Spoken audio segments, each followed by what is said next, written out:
ভাইরে, সাইয়ারা মুভি দেখে নাকি মানুষ কান্না করতে করতে অজ্ঞান হয়ে গেছে, আবার কেউ কেউ শ্বাসকষ্টে ভুগতেছে। আসলে ঘটনা সত্য নাকি ভাই? মোহিত সুরির পরিচালিত সাইয়ারা সিনেমা রিলিজ হওয়ার পর থেকে ফেসবুক ইনস্টাগ্রামে দেখি সবাই কান্না করতে করতে ফেসবুক ইনস্টাগ্রাম ভিজিয়ে ফেলতেছে। আবার ভারতের কেউ কেউ তো এই সিনেমা দেখে হলের মধ্যে কান্না করতে করতে শ্বাস আটকে ফেলতেছে। কিন্তু কেন ভাই? এই সিনেমায় আসলে কি আছে যে এই সিনেমা দেখলেই মানুষ অজ্ঞান হয়ে যাচ্ছে?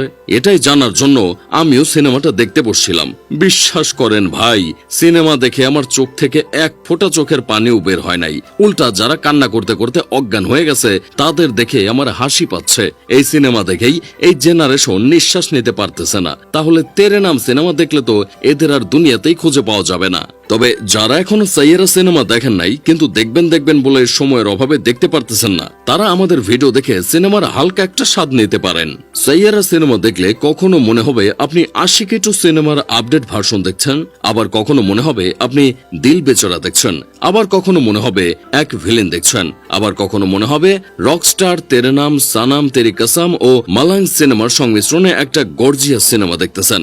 মার্কেটে গেলে যারা দোকানদারকে বলেন এই কালারের ভেতর আর একটু গর্জিয়াস কিছু দেখান, তাদের কাছে এই সিনেমা অনেক বেশি ভালো লাগবে। আবার যারা লাভ স্টোরি দেখলে চোখের পানি ধরে রাখতে পারেন না, তারা এই সিনেমা দেখার জন্য অবশ্যই টিস্যু নিয়ে বসতে পারেন, সাথে ডাক্তারও রাখতে পারেন। প্রথমে গল্পটা শুরু হয় এক মাইয়া ছ্যাঁকা খেয়ে বেকা হয়ে যাওয়া থেকে। পরবর্তীতে ছ্যাঁকা খাওয়া মেয়েটার সাথে আরেকটা ছেলের দেখা হয়। ছেলেটার জীবন থাকে অগোছালো, আর কথায় কথায় রাগ করে মানুষের মুখের ডিসপ্লে পাল্টে দেওয়ার পাশাপাশি গান গাওয়া তার কাজ।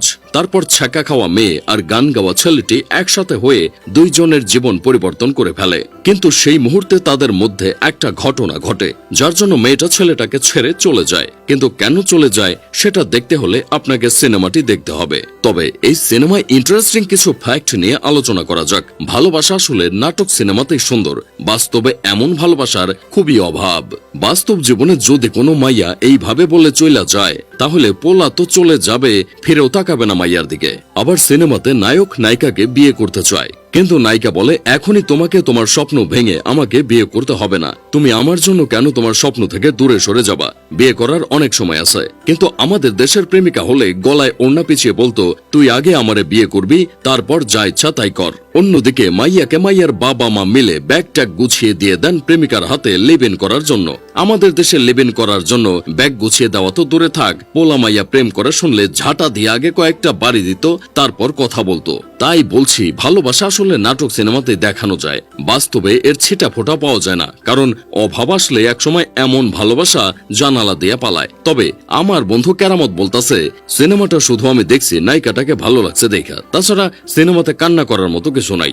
যাই হোক, শেষমেশ আমি গোলাম হোসেন একটা কাজের কথা কই। মোহিত সুরি তার সিনেমাতে কোনো প্রমোশন করেন না, তিনি তার সিনেমা প্রমোশনের জন্য সিনেমার গানকে বেছে নেন, আর তার এই ট্রিক্সটাই সবসময় কাজে লাগে। এই সিনেমাটাও নতুন দুই আর্টিস্ট নিয়ে যেভাবে টাকা কামাচ্ছে, সেটার জন্য অবশ্যই প্রশংসা পেতে পারেন তিনি।